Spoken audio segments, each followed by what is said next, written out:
በቤተሰብ ከመጣታ ብቻ እህቷን ተክታ ያገባችው ሱባን ባሏ ያንግ ሶክ ለፕሬዝዳንቱ ቢሮ እንከን ማይወጣላት ተናጋሪ የነበረ ሲሆን ስለ ግንኙነታቸው እንዲታወቅ ማትፈልገው ሱባን ደግሞ የምልክት ቋንቋ አስተርጓሚ ነበረች።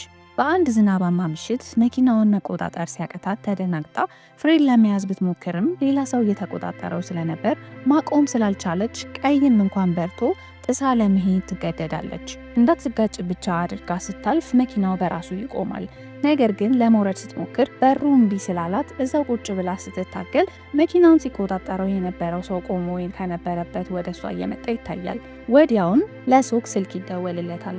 እያስፈራራውም እንዳለ የሶክ ስልክ ባትሪ በመዝጋቱ በደንብ አልሰማውም ነበር። ሶክም ያን ሂጋ ደውሎ ሶክ አብራት ካለች ሲጠይቃት እኔ ጋ ናት ብላ ስለዋሸችው ምናልባትም ማስተራሪያ ውሸት እንደሆነ አስቦ ድጋሚ ሲደወልለት ከቁም ነገር ሳይቆጥረው ሚስቱን እንደያዛት የነገረው ቢሆንም እንኳን ሚስቱን ሚያውቃት እንኳን ስላልመሰለው ቀልዱን አቁም ከማለት ውጪ የሰጠው መልስ ስላልነበር በዚህ በመበሳጨት ሱባንን ያንቃትና መኪናው ከቁጥጥር ውጪ ይሆናል። ትንሽ ቆይቶም መልሶ ለሶክ ሲደውል ስላልተነሳለት በንዴት ወንበሩን እየወጋ ሳለ ሳት ብሎት አንገቷንም ጨረፍ ያደርጋታል። በድጋሚ እየደወለ ሳለ ሶክ ቢሮ ውስጥ የነበረ ሰው ያነሳውና ሶክም ተበሳጭቶ ሚስቱ አብራቸው ካለች የፈለጉትን እንዲያረጓት ይነግራቸዋል። በዚህ አጋቹ ሰውዬ ከተበሳጨው በላይ ሱባ ልቧ ስለተሰበረ እንባ በእንባ የሆነች መኪናውን በጣም ታፈጥነው ስትጀምር ሊያስቆማት ቢሞክርም ስላልቻለ ተጋጭተው ቆመው እሱ ራሱን ሲስት ሱባን ግን ምንም ሳትሆን ከመኪናዋ ወጥታ ቤቷ በሰላም ከደረሰች በኋላ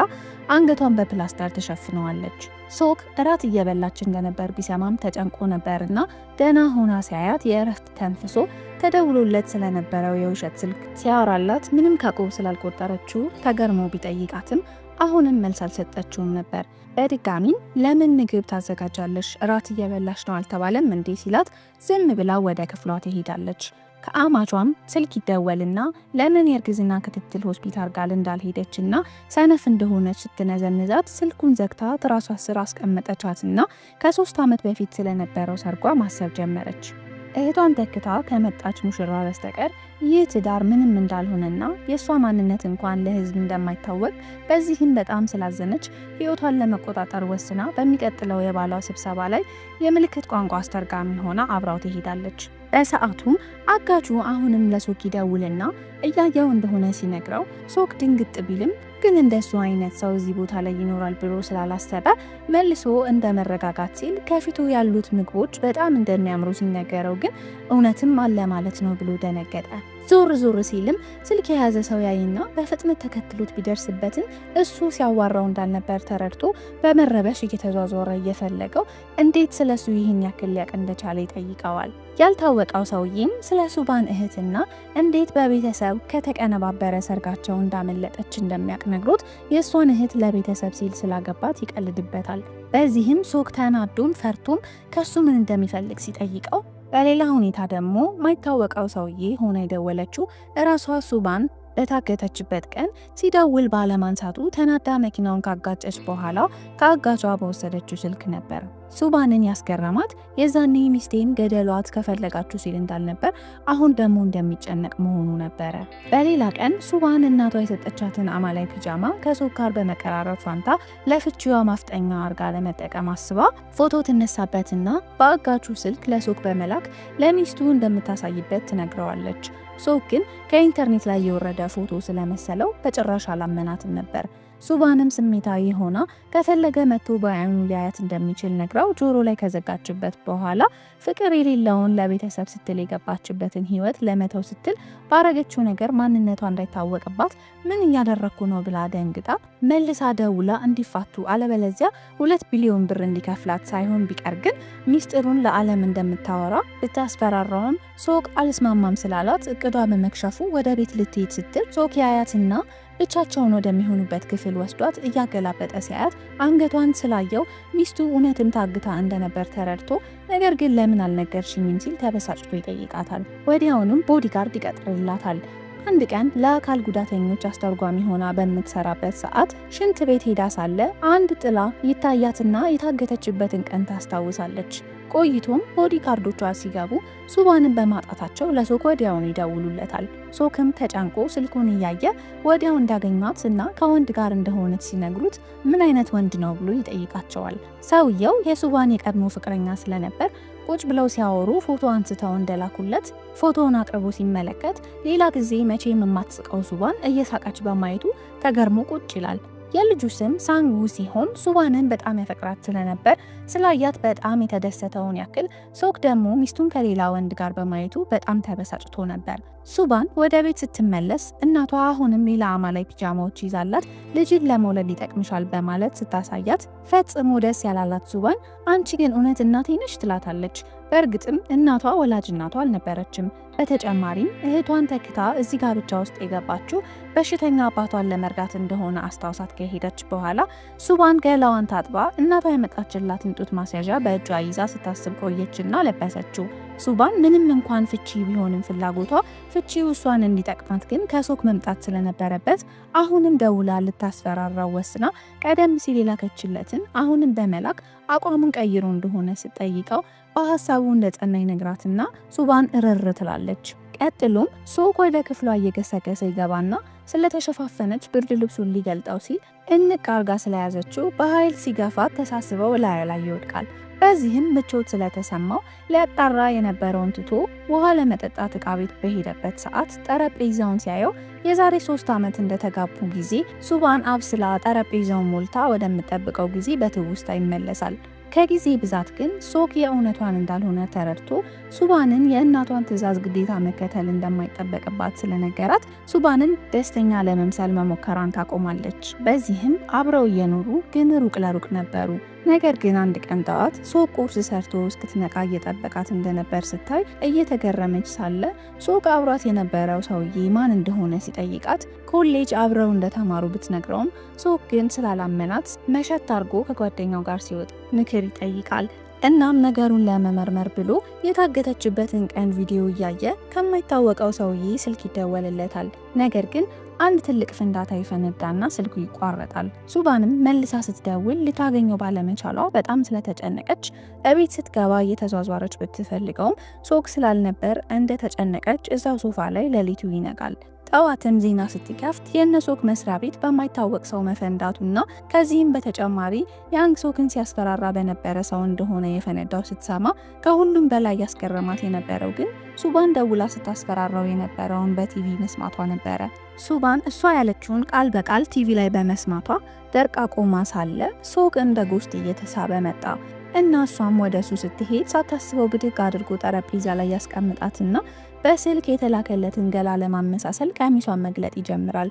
ሱባንም ወደ ኋላዋ ጋለል ስትል ሳያስቡት የሆነ አይነት ስሜት ውስጥ ሊገቡ ሲሉ ሱባን ሶክን ዞር ታረገውና ምን ማየት ፈልጎ እንደነበር ስትጠይቀው ሚስጥራዊው ሰውዬ ይልክለት የነበረው ፎቶ የእሷ እንደሆነ ማወቅ እንደፈለገ ቢነግራትም በእሷ መረበሽና እሱም እሷን ማስጨነቅ ባለመፈለጉ ትቷት ይሄዳል። ሱባንም ለጊዜውም ቢሆን በማምለጧ እፎይታ ይሰማታል። ነገር ግን እፎይታዋ ብዙም ሳይበረክት ሶክ ስልኳን ስለተቀበላት ለማስፈራራት የምትጠቀምበትን ስልክ አጠፋፋችው። ሶክም ቁጭ ብሎ ስልኳን እየከፋፈተ ሳለ መልእክቶች ቁጭ ብሎ እያየ ቅድም ኮሌጅ አብረን ነው የተማርነው ያለችውን ሰውዬ መልእክት ከፍቶ በሚያይ ጊዜ በግልጽ ለሱባን ስሜት እንዳለውና ከዛ በተጨማሪ እራት እንደጋበዛት ያይና በቅናት ይቃጠላል። እንደ አጋጣሚ ግን እሱም አብራው የተማራት ሴት እራት ጋብዛው ስለነበር ይባስ ብሎ ደግሞ እነሱ ባን የነበሩበት ቦታ ነበር እራት የተጠራው። ሶክም ሲመጣ ምንም እንኳን ተዳራቸው ባይታወቅም ሱባን ግን እንዲያያት ስላልፈለገች ብትደበቅም ሶክ አይቷት ነበርና ሄዶ ሰላምታ ከሰጣቸው በኋላ አራቱም አንድ ላይ እንዲቀመጡ አድርጎ ቁጭ ብለው እየበሉ ሳንጉ ለሱባን የተለየ ምግብ ሲያዝ ያስተዋለው ሶክ ወዲያውኑ እንደ ሚስጥራዊ ሰውዬ ያየውና እሱ ነው ብሎ ይጠረጥረዋል። በነበረው ሁኔታ የተጨነቀችው ሱባን ሶክን እንዴት እዚህ ልትመጣ ቻልክ? የተከታተልከኝ ነው ወይ ብላ ስልኳን ተቀብላው እያየች ሳንጉ እኮ እንደሌለበት ስታስረዳው ሶክ ስልኩን ይነጥቃትና ረጅም ዓመት ቢተዋወቁም ክህደት ተሰምቶት ጥሏት ሄደ።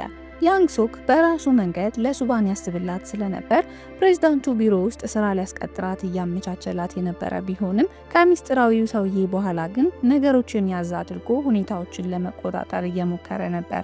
ነገር ግን ሱባን ፓርኪንግ ውስጥ ወደ መኪናዋ ስትገባ መኪናው በራሱ ተቆላልፎ ሁሉም ነገር ሲዘጋጋ የፓርኪንጉ ሰራተኛ መጥቶ ይረዳትና በፍጥነት ወደ ቤት ሄዳ በአጋቹ ስልክ ትደውልለታለች። ሶክም በምንም ሁኔታ እንደማይፈታት ነግሯት ይዘጋዋል። እቤት ሲመጣም ሱባን ደፍራ እንዲፋቱ እንደምትፈልግ ብትገልጽለትም ሶክ ግን ለምን መፋታት እንደማይችሉ ምክንያት እየደረደረ እውነት ለምን መፋታት እንደማይፈልግ በድርጊቱ ያስታውቅበታል። ለሱባን ስጦታም ከሰጣት በኋላ ሶክ የሱባን አልጋ ላይ ተኝቶ ስታየው ተናዳ መብራቱን ስታጠፋው እሱ ሲያበራው ከሆነ ደቂቃ በኋላ ሄዳ ትራሱን ቀምታው አልጋ ጫፉ ላይ ብትተኛም ሶክ መልሶ ወደ እሷ ፊቱን ያዞራል። ሱባንም በምሬት ጀርባዋን ሰጥታው ከተኛች በኋላ ስላላስቻላት ፊቷን ወደ እሱ ስትመልስ ሶክ ምናልባትም አጋቾቿ አድራሻውን አውቀው ከመጡ አብረው መሆናቸው እንደሚያረጋጋው እየነገራት ሳታስበው የሰላም ስሜት ተሰምቷት እንቅልፍ ይወስዳታል። ወዲያውንም ስለ ልጅነቷና እንዴት ወደዚህ ሀብታም ቤተሰቧ በጉዲፈቻ እንደመጣች ማለም ትጀምራለች። በማግስቱ ከአባቷ ስልክ ሲደወልላት ከአጋቾቿ እንደሆነ የተረዳችው ሱባን በጣም መደናገጧን አይቶ አጋቹም ፍቺ በመወሰኗ ደስተኛ እንደሆነና ስልኩንም መጠቀም እንድትቀጥል ነግሯት ስልኩን ይዘጋባታል። ሱባንም በመጣደፍ ሆስፒታል ከሄደች በኋላ አባቷ በሰላም ተኝቶ ስታየው እረፍት ቢሰማትም በፖሊስ ለጥያቄ ስትወሰድ ግን ማስፈራሪያዎቿ ትዝ እያሏት ለተጨነቀች ወደ ላይ እንደማለት ብላ ማንም ስለሷ ተጨንቆም ሆነ ከጎኗ ቆሞ እንደማያውቅ በማሰብ እንባ በእንባ የሆነች ሳለ ነበር ያንግ ሶክ መኪና አጅቦ የመጣው። ሶክም ለመጀመሪያ ጊዜ ምን ነች ሲባል ሚስቱና ቤተሰቦች እንደሆነች ለሰው የዛኔ ነበር የተናገረው።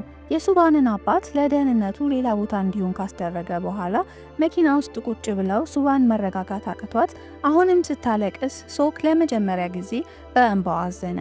ቆይተውም ሶክ ከወላጆቹ ጋር እራት ሊበላ ወዳሰቡበት ቅንጡ ሆቴል ሱባንን ይዟት ሄዶ እረፍት እንድታረግና ቆይታ እንድትመጣ ነግሯት እራት ላይ ቁጭ ብለው ሳለ አባቷ ስለ ሱባንና ቤተሰቦቿ እርባና ቢስ መሆን ሲያወራ ሶክ በንዴት ይነሳል።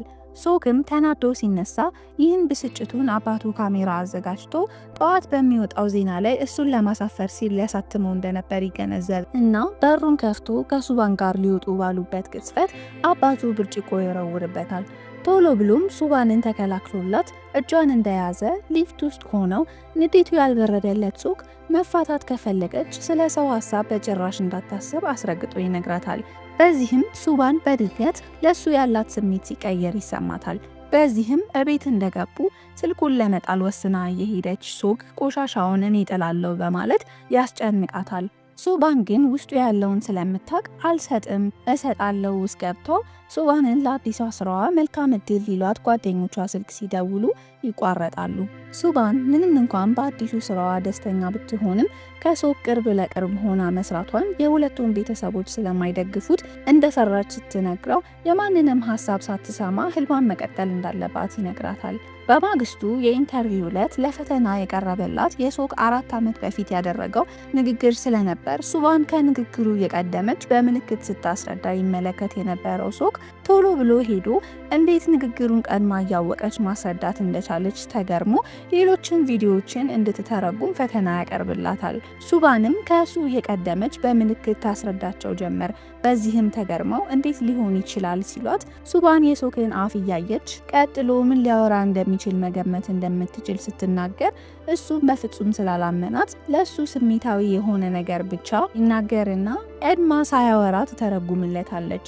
የዚህን ጊዜ ሶክ የተናገረውን ከራሱ ውጪ ሌላ የሚያቅሰው ስላልነበረ ውስጡ በጣም ይነካል። በሌላ ቀን የሱባን ታላቅ እህት ዩሪ ከሄደችበት ትመጣለች። ሱባንን የፕሬዝዳንቱ ቢሮ ውስጥ ስለተቀጠረች ወረቀቶቹን ሶክ እየተመለከተ በትውስታ ሱባንን ለመጀመሪያ ጊዜ በቤተሰብ ግብዣ ላይ ወደ ተዋወቀበት ዕለት 20 ዓመት ወደ ኋላ ይመለሳል። የሶክ እናት ሶክ ምንም እንኳን የተጠጣውን ምግብ ባይፈልገውም ወንድሙ ይወድ ስለነበር እሱም መብላት እንዳለበት ነግራ አስገድዳ ታበላዋለች። በዛ ዕለትም ሱባንን ሲያያት እሷን በቤተሰቧ ቦታ የሌላት እንደሆነ እሱን ማይወደውን ምግብ እንዳስገደሉት ሁሉ እሷን ደግሞ የምትወደውን ምግብ እናቷ ስትከለከላት አይቶ ይረዳና ቀስ ብሎ ሄዶ የሱን ምግብ ሰጥቷት ሱባንም እጁ ላይ ስሟን ጽፋለት እንዳልተዋደዱ አሁን ከ20 ዓመት በኋላ ትዳራቸው ውል ብቻ መሆኑ በጣም አስገረመው። ሱባን አባቷን ወደ ተሻለ ቦታ ስለወሰደላት የምስጋና መልእክት ለሶክ ስትልክለት ሶክ በጣም ደስ ይሰኛል። ሱባንም ስልኳን ይዛ ሳለ ዩሪ እንደተመለሰች መልእክት ይደርሳታል። በዚህም እህቷን ተክታ ብቻ እዚህ ትዳር ውስጥ ያለችው ሱባን መልሳ ያጋቹን ስልክ ታወጣና ለምን ሲጀመር እሷን በእህቷ ምትክ እንዳገባት በምትጠይቀው ጊዜ ከዚህ በፊት ዩሪና ሶክ መቼም ሚስቱ እንደማትሆን መስማማታቸውን ሲነግራት ሱባንም በጣም ትገረማለች። በሌላ ሁኔታ የሱባን አባት ድርጅት 7ኛ ዓመት ሲከበር ሱባን ተገኝታ የነበረ ቢሆንም በቅጽበት እናቷ አመናጭቃ ምን ትመስያለሽ ብላ ጃኬቷንም አውልቃባት መሄዷ ሳያንስ ሽንት ቤት ሆነው ስለ ሱባን አስቀያሚነትና እዚህ ቦታ ላይ ምን ልትሰራ ራሱ እንደመጣች እያሉ ሲያወሩ በመስማቷ በጣም አዝና ሳለ ባሏ ግን አድናቂዎች ከበውት በጨዋታ መድከሙን ስታይ ብቸኝነት ተሰምቷት ባልኮኒ ላይ ወጥታ አሁንም ወደ ሶክ በአጋቹ ስልክ ደውላ ለምን እውነተኛ ሀብታም ከሆነችው ዩሪ ጋር እንዳልተጋባ ጠይቃው ስለ ሱባን ጥቅም አልባነት እያወረች ሳለ ሶክ አቋርጧት ገንዘብ ምንም እንኳን አስፈላጊ ቢሆን ሰውን መለኪያ እንዳልሆነና ብዙ ገንዘብ ኖሯቸውም ባዶ የሆኑ ሰዎች እንዳሉ በሚነግራት ጊዜ ከሁሉም በላይ የሱ እንደዚህ ማሰብ ልቧን ነክቷት ስሜታዊ ሆና ለምን ዩሪ ከጅምሩ እንደሱ ካለ መልካም ሰው ለመራቅ እንደወሰነች ስትጠይቀው ስሜታዊ ትሆንና እያለቀሰች ሳለ ሳትሰማው ከኋላዋ ይመጣል። በስተመጨረሻም ሚስጥራዊ ሰው ራሷ ሱባን እንደሆነች ይረዳል። ፖሊስ ጣቢያም ስለ ሪፖርቱ ሊያጣራ በሄደበት ጊዜ ሱባንን በመኪና ይዘዋት የነበረ ሰዓት ላይ የተቀረጸ ቪዲዮ ሱባን እየተጨነቀች ስታለቅስ ሲመለከት ይህ ሁላ ዓመት ሚያውቃት ሚስቱ በነበራት የማስመሰል ጥበብ በእጅጉ ይደነቃል።